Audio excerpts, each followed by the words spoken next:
Hello students, welcome to Nifty Technical. This is the second session after the introductory session that we had yesterday. Last session में हमने एक छोटी सी story जो थी उसके बारे में डिस्कस किया और वो स्टोरी कहीं ना कहीं थोड़ी सी इनकम्प्लीट थी क्योंकि उसका एक जो क्रक्स है वो मैंने आज आपके साथ शेयर करना था, राइट।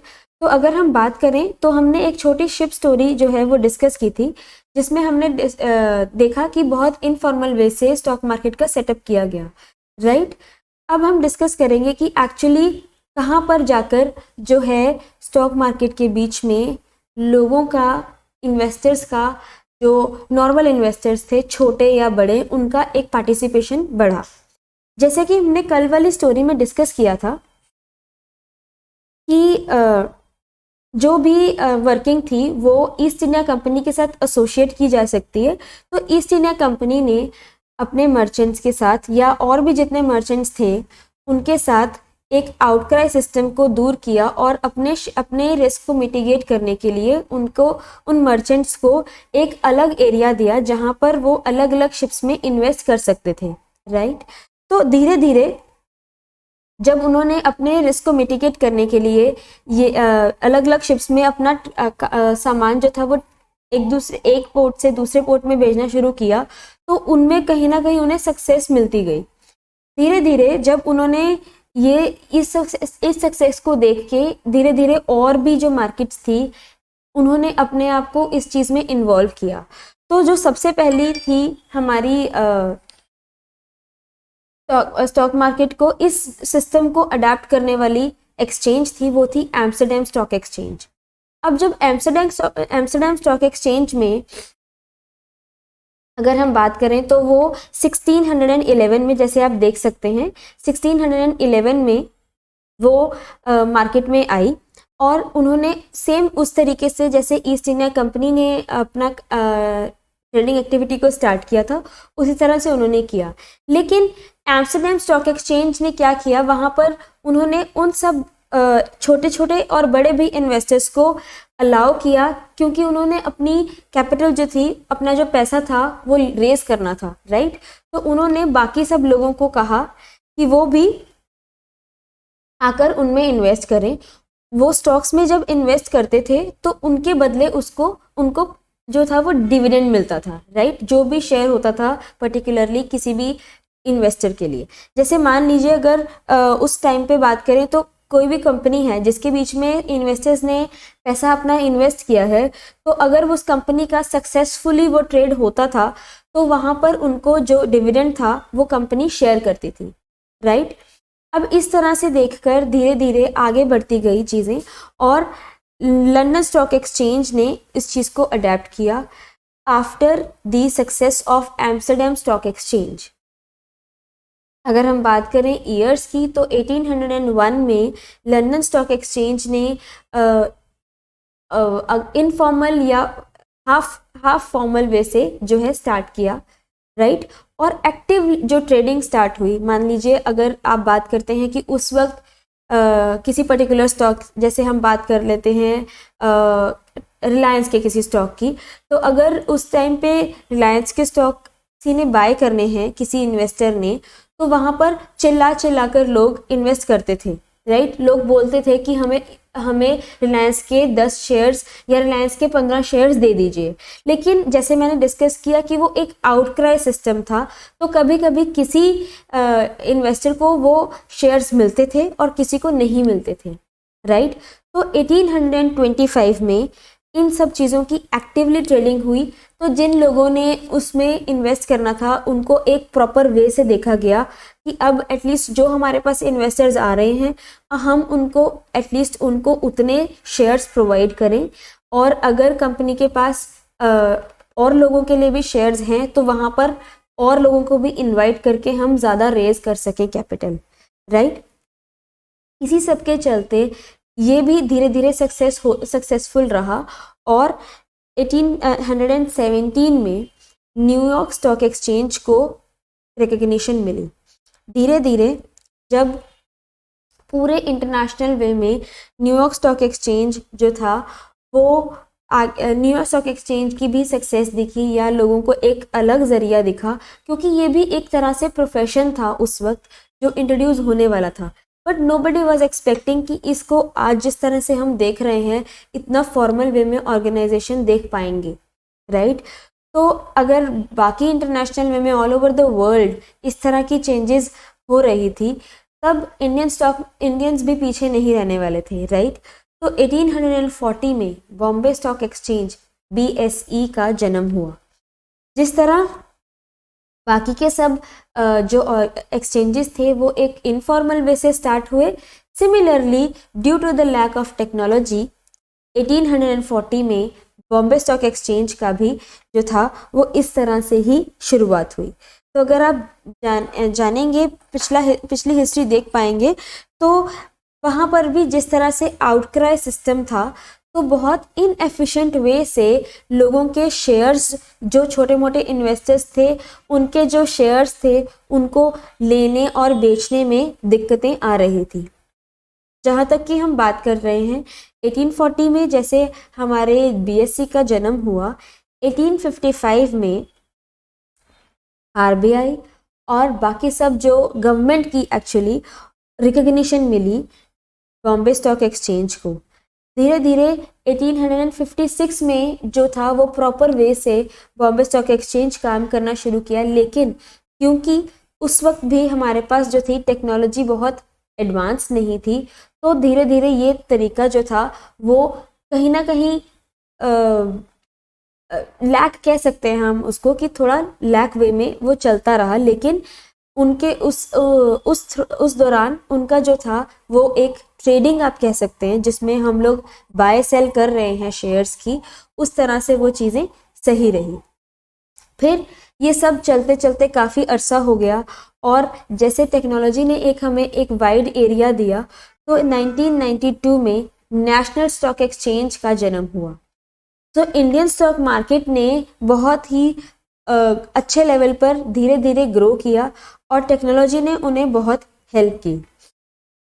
सो अगर हम बात करें कि बाकी की जो हमारी स्टॉक एक्सचेंजेस हैं या स्टॉक मार्केट्स हैं वो कितनी बड़ी हैं, तो आइए उनके बारे में जानते हैं।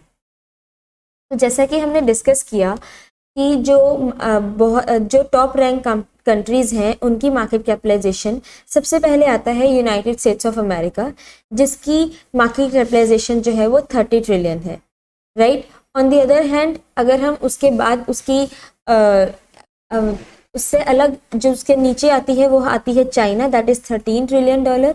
अगर हम US की बात करें तो जैसे मोदी जी का सपना है कि हम इंडियन स्टॉक मार्केट्स को 5 ट्रिलियन तक लेके जाएंगे, तो उनके सपना जो है वो 5 ट्रिलियन तक है, विच इज़ एक्चुअली अगर हम देखें वर्ल्ड वाइड तो वो अभी सिर्फ 1/6 है जो US की मार्केट कैपिटलाइजेशन है उसके अकॉर्डिंग।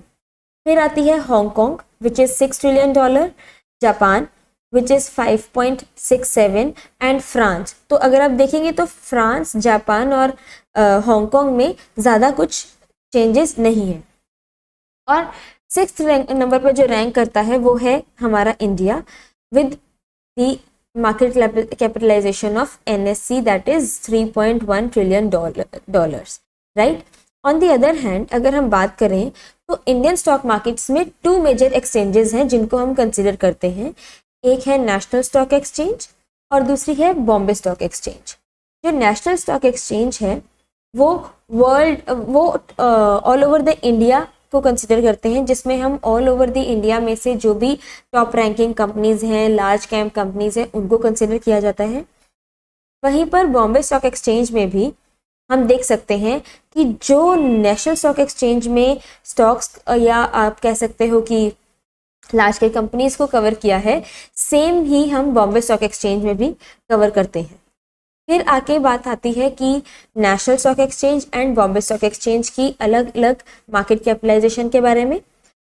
तो जैसे कि आप देख सकते हैं national stock exchange is 3.1 trillion, on the other hand Bombay stock exchange is $3.2 trillion. तो अगर आप इंडियन स्टॉक मार्केट्स की मार्केट कैपिटलाइजेशन देखें तो यू मे डाउट कि शायद हम इन दोनों को ही क्लब करके तो इट बिकम्स $6.3 ट्रिलियन। तो ऐसा नहीं है। एक्चुअली हम हमेशा जब इकोनॉमी की मार्केट कैपिटलाइजेशन देखनी है तो हम इंडियन स्टॉक मार्केट्स में हमेशा नेशनल स्टॉक एक्सचेंज को ही कंसिडर करते हैं। और बॉम्बे स्टॉक एक्सचेंज को नहीं। रीज़न बीइंग क्योंकि बॉम्बे स्टॉक एक्सचेंज जो है वो आपकी स्टेट स्टॉक एक्सचेंज है, just like Ludhiana stock exchange, Amritsar stock exchange, Delhi stock exchange and many more. Calcutta भी उसमें आता है, राइट।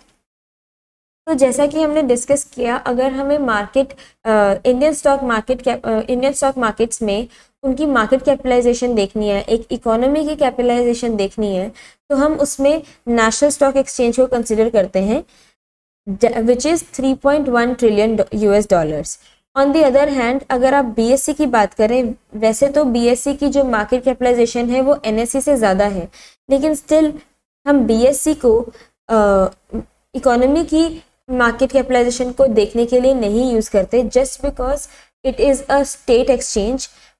जैसे कि हमारी लुधियाना स्टॉक एक्सचेंज है, कैलकाटा स्टॉक एक्सचेंज है, तो इस तरह से हम बॉम्बे स्टॉक एक्सचेंज की मार्केट कैपिटलाइजेशन नहीं देखते हैं। बट जैसे कि हमने डिस्कस किया, इट इज़ कंसीडर्ड बिकॉज ये सबसे लार्जेस्ट और सबसे पुरानी है, तो it has a value in our Indian stock markets, right. Moving on, अगर हम नेशनल स्टॉक एक्सचेंज के बारे में थोड़ा डीप में जाएं, तो national stock exchange of India जो हमारी है वो 1992 में, जैसे हमने डिस्कस किया, इसको इनकॉर्पोरेट किया गया। बहुत ही इलेक्ट्रॉनिक मार्केट है। It is ranked 4th in the world, क्योंकि इसमें जो वॉल्यूम है, ट्रेडिंग वॉल्यूम है, वो बहुत ज़्यादा होता है। ट्रेडिंग जो कमेंस की गई इसमें वो 1994 में की गई, और ये बहुत ही बड़ी मार्केट है होलसेल डेट मार्केट के लिए एंड कैश मार्केट के लिए। फिर हम डिस्कस करेंगे कि हमारी बॉम्बे स्टॉक एक्सचेंज क्या है। तो बॉम्बे स्टॉक एक्सचेंज बहुत ही लार्जेस्ट सिक्योरिटीज़ मार्केट है पूरे इंडिया में, जो एस्टेब्लिश किया गया 1875 में with native shares and stock brokers association. इस तरह से जो भी मुंबई में बेस्ड ये स्टॉक एक्सचेंज है, इसके अंदर टोटल मोर देन 6000 कंपनीज जो हैं वो लिस्टेड हैं, और ये वर्ल्ड में अगर हम कंसिडर करें तो it is considered one of the best and the largest exchanges in the world. Even जहाँ पर न्यूयॉर्क स्टॉक एक्सचेंज का नाम आता है, तो वहाँ पर बॉम्बे स्टॉक एक्सचेंज का नाम ज़रूर आता है। और वो अगर आप देखें तो इट इज़ मोर लाइक कि हम इंडियन स्टॉक मार्केट्स के लिए, because of Bombay stock exchange, it has already given a very good and world wide name, जहाँ पर हम इंडियन स्टॉक मार्केट्स को रैंक कर सकते हैं। फिर अगर आप बात करें इसकी लिस्टिंग की, तो Bombay stock exchange London stock exchange की तरह ही और जापान एक्सचेंज ग्रुप की तरह ही कंसिडर की जाती है, तो उसका जो बेंचमार्क है वो कहीं ना कहीं बहुत अच्छा है। फिर अगर हम बात करें तो अब जैसे हम डिस्कस कर रहे थे कि मार्केट कैपिटलाइजेशन के बारे में, तो ये कि कैसे कंसिडर या इसको कैलकुलेट कैसे करते हैं, वो हमारे फर्दर सेशंस में हमने कवर किया है, कि जिसमें आपको बताएंगे कि एक्चुअली मार्केट कैपिटलाइजेशन का रोल और मार्केट कैपिटलाइजेशन को कैसे कंसिडर करते हैं अपनी इकोनॉमी की ग्रोथ या अपनी इकोनॉमी की सिचुएशन देखने के लिए।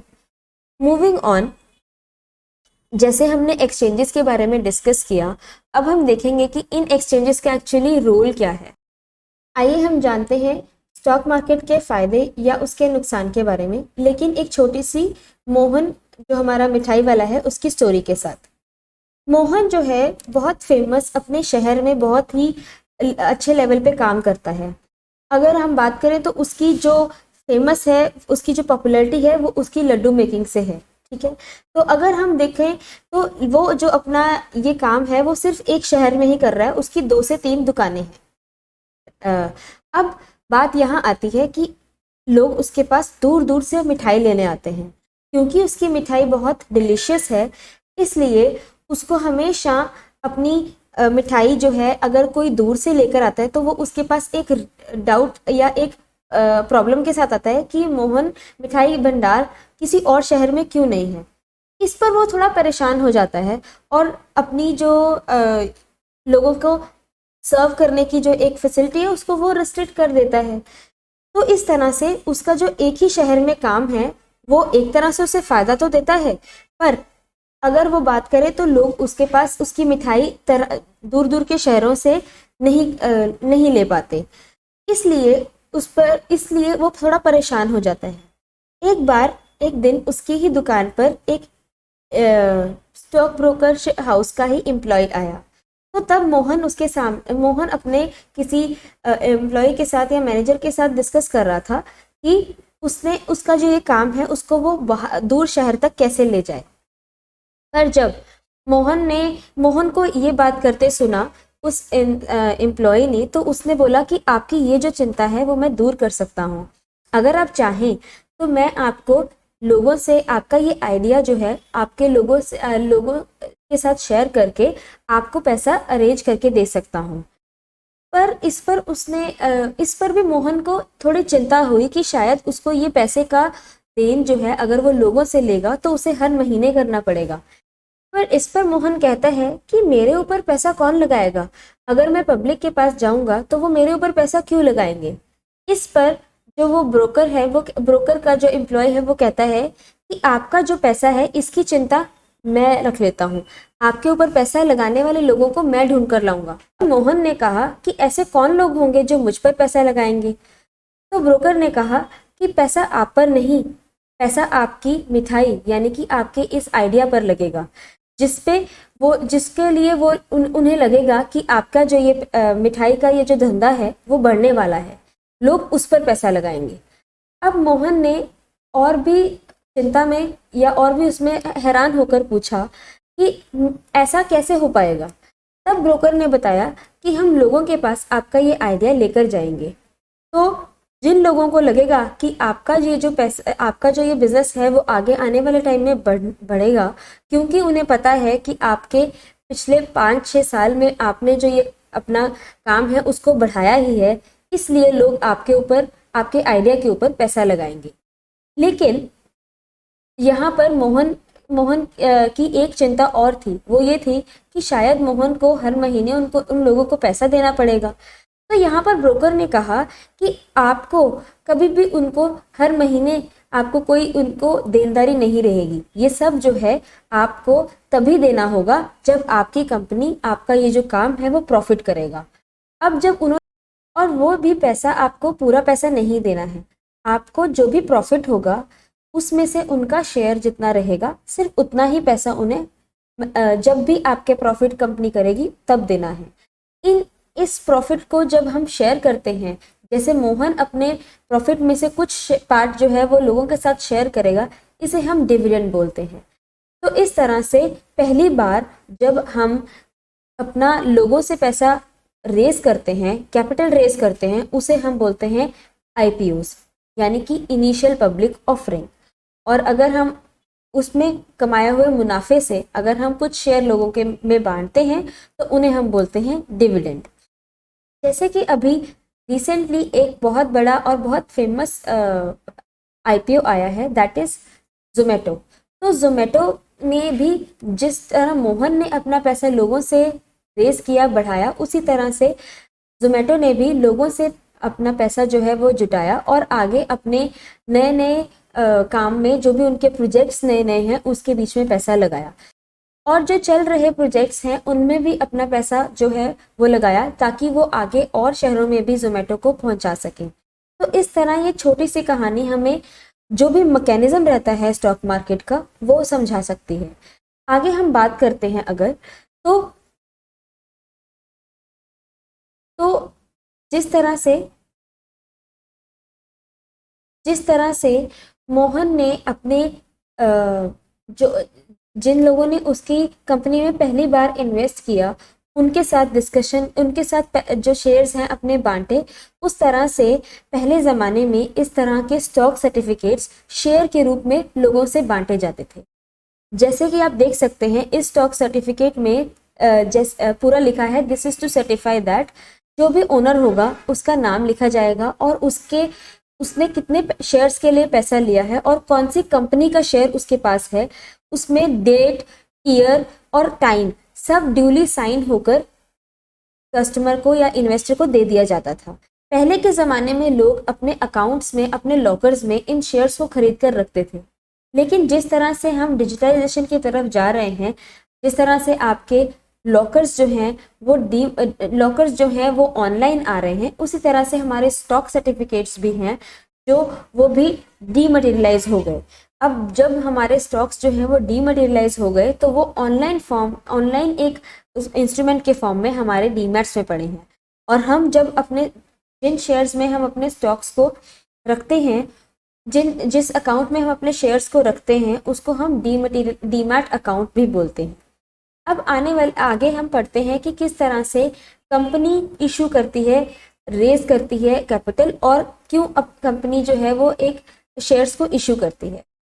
तो जैसा कि हमने मोहन की कहानी में जाना कि पहली बार जब कोई कंपनी लोगों से पैसा लेती है तो वो आईपीओज लॉन्च करती है, इनिशियल पब्लिक ऑफरिंग्स। तो जिस तरह से पहली बार जब कोई कंपनी रेज करती है अपने लिए कैपिटल, तो उसको हम इनिशियल पब्लिक ऑफरिंग कहते हैं। इस सारे प्रोसेस में इस पूरे प्रोसेस में एक बीच में एक और स्टेप है, वो है लिस्टिंग ऑफ शेयर। अगर कंपनी कोई अपना स्टॉक जो है वो लिस्ट करवाना चाहती है, तो उसको ये जो लिस्टिंग का एक प्रोसेस है वो अपने स्टॉक एक्सचेंज के साथ, एज हमारे जो सेबी है, जो हमारी स्टैट्यूटरी बॉडी है, उसके साथ एक प्रोसेस करना पड़ता है।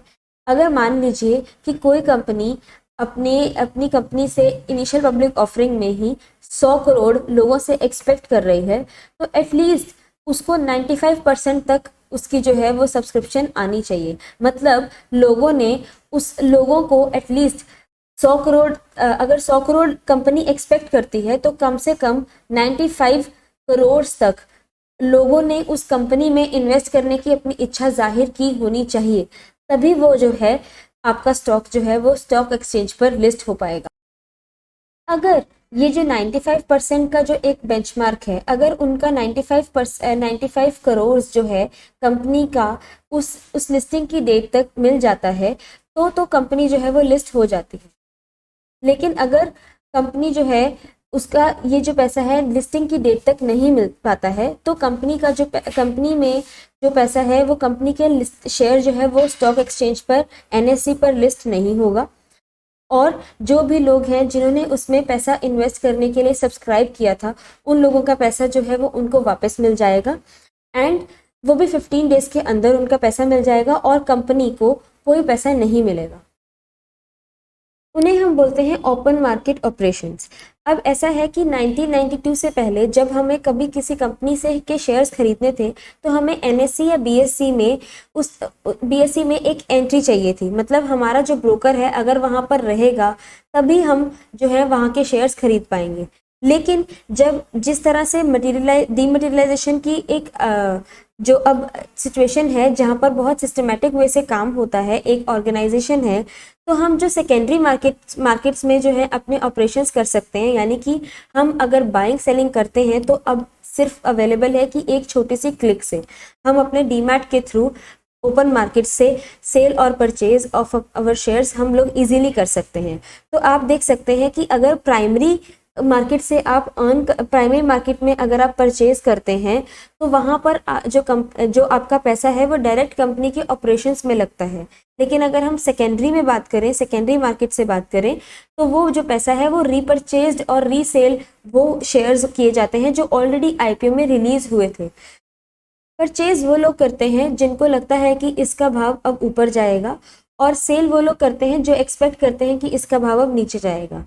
जिस तरह से हम दोनों तरीके से देख सकते हैं कि मार्केट जो है वो एक स्पेक्युलेटिव बिजनेस है, तो यहाँ पर हमें ओपन मार्केट्स में हमें दोनों तरह के लोग मिलेंगे, जो एक्सपेक्ट कर रहे होंगे कि इसका भाव ऊपर जाएगा, और वो लोग भी जो एक्सपेक्ट करते हैं कि इसका भाव नीचे आएगा।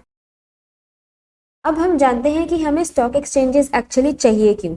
तो अगर देखा जाए तो पिछला भी जो हमने अभी तक डिस्कस किया है, तो उसमें स्टॉक एक्सचेंजेस का रोल बहुत बड़ा रहा है थ्रू आउट। अगर आप देखें तो कोई भी मैकेनिज्म है, अगर हम सेल परचेज की बात करते हैं तो स्टॉक एक्सचेंजेस को ये सारा काम सौंपा गया गवर्नमेंट के थ्रू, जिसमें कि हम अपने किसी भी पर्टिकुलर शेयर, जैसे हम टाटा मोटर्स की अगर बात करते हैं, अगर हमें उनकी खरीद करनी है या हमें उनको बेचना है, तो हम स्टॉक एक्सचेंजेस का ही हेल्प लेते हैं। तो अगर हम ब्रोकर हाउसेस की बात करें तो सब ब्रोकर हाउसेस जो है वो अल्टीमेटली स्टॉक एक्सचेंजेस को रिपोर्ट करते हैं। तो बेसिकली हम अगर बात करें तो ब्रोकर्स का जो भी फंक्शन है, ब्रोकर्स के जो भी ऑपरेशंस हैं, उनको कंट्रोल करता है, उनको रेगुलेट करता है स्टॉक एक्सचेंजेस, और जो भी लॉज हैं वो हमारे securities and exchange board of India club करके स्टॉक एक्सचेंजेस के साथ ही अप्लाई करती है। स्टॉक एक्सचेंज वो जगह है जहां पर तमाम जितने भी ब्रोकर्स अवेलेबल हैं वो अपना स्टॉक्स को खरीदना और बेचने के लिए वहां पर इकट्ठे होते हैं। तो स्टॉक एक्सचेंज अगर आप देखें कि तो बहुत बड़ा एक मार्केट रहता है जिसपे कि वो एक रोल प्ले करता है हमारी स्टॉक मार्केट की फंक्शंस के लिए। जैसे कि हमें नाम से भी पता लगता है stock exchange, that means exchange वो ऐसी जगह जहां पर हम अपने स्टॉक्स को एक्सचेंज कर सकते हैं। तो अगर कोई भी ब्रोकर जो है वो अपने दूसरे ब्रोकर के साथ अपने स्टॉक्स को एक्सचेंज करना चाहता है तो वो हमेशा NSE या BSE, नेशनल स्टॉक एक्सचेंज या बॉम्बे स्टॉक एक्सचेंज की ही हेल्प लेगा। जो स्टॉक एक्सचेंजेस के फंक्शंस हैं वो कुछ इस तरह से हैं। सबसे पहला फंक्शन जो आता है वो है इकोनॉमिक बैरोमीटर। अगर हम बात करें इकोनॉमिक बैरोमीटर की तो किसी भी कंट्री की इकोनॉमिक ग्रोथ को देखने के लिए हम उसकी एक्सचेंजेस की तरफ रुख करते हैं। अगर हम एक्सचेंजेस को देखें तो इंडिया में 2 एक्सचेंजेस हैं, national stock exchange and Bombay stock exchange. National stock exchange के अंडर जो उसका इंडेक्स है दैट इज निफ्टी। अब निफ्टी जो है उसके अंदर 50 big companies of India consider होती हैं। वहीं सेंसेक्स में भी वो कंपनीज जो हैं वो अवेलेबल हैं बॉम्बे स्टॉक एक्सचेंज के अंदर सेंसेक्स में, राइट। बट हम जब भी इकोनॉमिक ग्रोथ कंट्री की देखेंगे तो हम नेशनल स्टॉक एक्सचेंज को ही देखेंगे और उसी के इंडेक्स को कंसिडर करेंगे। आपने अक्सर देखा होगा कि निफ्टी जहां पर होती है तो सेंसेक्स भी उसको कंसिडर करके ही चलते हैं। लेकिन हम जब इकोनॉमिकली अगर हम कुछ भी एनालाइज कर रहे हैं, हमारे बड़े जो इकोनॉमिस्ट हैं अपनी स्टडी के लिए स्टॉक एक्सचेंजेस को यूज करते हैं तो वहां पर हमेशा हम निफ्टी को यूज करते हैं। अगर हम और कंट्रीज की बात करें तो अमेरिका में डाउ जोन्स है। तो अगर हमें अमेरिका की इकोनॉमी या उसकी इकोनॉमिक ग्रोथ का एक मिरर देखना है तो वो हम डाउ जोन्स की ग्रोथ से देख सकते हैं। अब अगर हम इंडिया के बारे में बात करें तो इंडिया का जो इकोनॉमिक ग्रोथ है वो रिफ्लेक्ट होता है हमारे एक्सचेंजेस से। जैसे कि हमने बताया stock exchange, Nifty, national stock exchange and Bombay stock exchange. धीरे धीरे अगर हम रिफ्लेक्शन की बात करें तो इन सब बेसिस के ऊपर ही रहकर हम पर्टिकुलरली एक कंपनी की इकोनॉमी और उसकी ग्रोथ के बारे में डिसाइड कर सकते हैं। जैसा कि आपने देखा कि निफ्टी में जो भी स्टॉक्स हैं अगर उनका प्राइस राइज होता है और उनका जो प्राइस है वो एवरी ईयर एक कंसिस्टेंट ग्रोथ दे रहा है तो हम इंडिया की इकोनॉमी को एक ग्रोइंग इकोनॉमी बोलते हैं और अपॉर्चुनिस्ट बोलते हैं। ऑन द अदर हैंड अगर जो भी स्टॉक्स निफ्टी के अंदर आते हैं यानी जो भी नई बड़ी कंपनी निफ्टी के अंदर आती हैं उनका जो स्टॉक प्राइस है वो बढ़ेगा तो निफ्टी भी बढ़ेगी, और अगर वो प्राइसेस नहीं बढ़ेंगे तो निफ्टी नीचे रहेगी, बिकॉज निफ्टी जो है वो उन 50 कंपनीज के साथ ही बनी है। तो अगर हम ग्रोथ को जज करते हैं या ग्रोथ को हम जानना चाहते हैं तो हम प्राइस राइज से, पर्टिकुलरली जो कंपनी उसके अंदर कंसिडर होती हैं उनके प्राइस राइज से ही जज कर सकते हैं। इस तरह से इकोनॉमिक बैरोमीटर जो है स्टॉक एक्सचेंजेस वहां पर अपना रोल प्ले करते हैं। मूविंग ऑन, अगर हम दूसरी बात करते हैं जो बहुत इंपॉर्टेंट फंक्शन है स्टॉक एक्सचेंज का वो है प्राइसिंग ऑफ सिक्योरिटीज।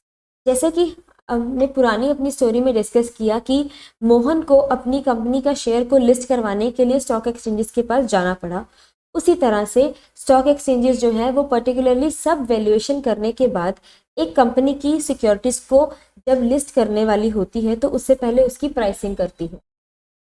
ये प्राइसिंग के लिए एक बहुत ही लंबा और बहुत ही इम्पोर्टेंट जो है वो एक प्रोसेस को फॉलो किया जाता है जिसमें स्टॉक एक्सचेंज सारी चीज़ें कंसिडर करती है पर्टिकुलरली एक कंपनी को लेकर, और उसके बाद ही उसकी जो प्राइस है जिस पे वो लिस्ट होगा उसका जो प्राइस है वो डिसाइड किया जाता है, जिसे हम अक्सर फेस वैल्यू भी बोलते हैं। प्राइसिंग ऑफ सिक्योरिटीज़ की अगर हम बात करें तो स्टॉक एक्सचेंज बहुत बड़ा रोल प्ले करती है, पर्टिकुलरली सिक्योरिटीज़ को उसकी उनके प्राइसेस को डिसाइड करने में। अगर हम बात करते हैं तो ये स्टॉक एक्सचेंज का ही रोल है, स्टॉक एक्सचेंज का ही कंट्रोल है कि पर्टिकुलरली एक सिक्योरिटी को कितना प्राइस देना है। जैसे कि हमेशा स्टॉक एक्सचेंज जो है वो इस चीज़ का कंट्रोल अपने हाथ में रखती है कि किसी भी कंपनी का जो शेयर का प्राइस है वो एकदम से नीचे ना गिरे और एकदम से ऊपर भी ना बढ़े। तो इस तरह की सिक्योरिटीज़ जो है इस तरह की जो सिक्योरिटी है वो स्टॉक एक्सचेंज हमें प्रोवाइड करती है, जिसमें वो एक सर्किट जो है according to the valuation of the company वो सर्किट लिमिट्स बनाती है। स्टॉक एक्सचेंज जो एक प्राइस अपना जो है सर्किट जो बनाती है वो पर डे के हिसाब से बनाती है। जैसे अगर स्टॉक एक्सचेंज जो है वो पर डे एक पर्टिकुलरली कंपनी का जो है परसेंटेज बनाती है कि वो एक दिन में कितना ऊपर जा सकता है और कितना नीचे जा सकता है। अगर हम बात करें तो हर कंपनी की वैल्यूएशन के अकॉर्डिंग ये जो प्राइसेस हैं वो सेट रहते हैं। किसी कंपनी का 5% का सर्किट लिमिट होता है, किसी कंपनी का 10% का होता है, तो किसी कंपनी का 20% होता है। इसका मतलब ये रहता है कि एक दिन में उस कंपनी का शेयर मैक्सिमम 20% तक ही बढ़ सकता है, और अगर उसका जो लोअर सर्किट है यानी कि उसका जो डाउन सर्किट है वो अगर 20% है तो एक कंपनी का शेयर पर डे 20% तक ही नीचे गिर सकता है, उससे ज़्यादा नहीं करेगा। तो इस तरह का जो रोल है वो स्टॉक एक्सचेंजेस प्ले करती हैं प्राइसिंग ऑफ सिक्योरिटीज़ में भी।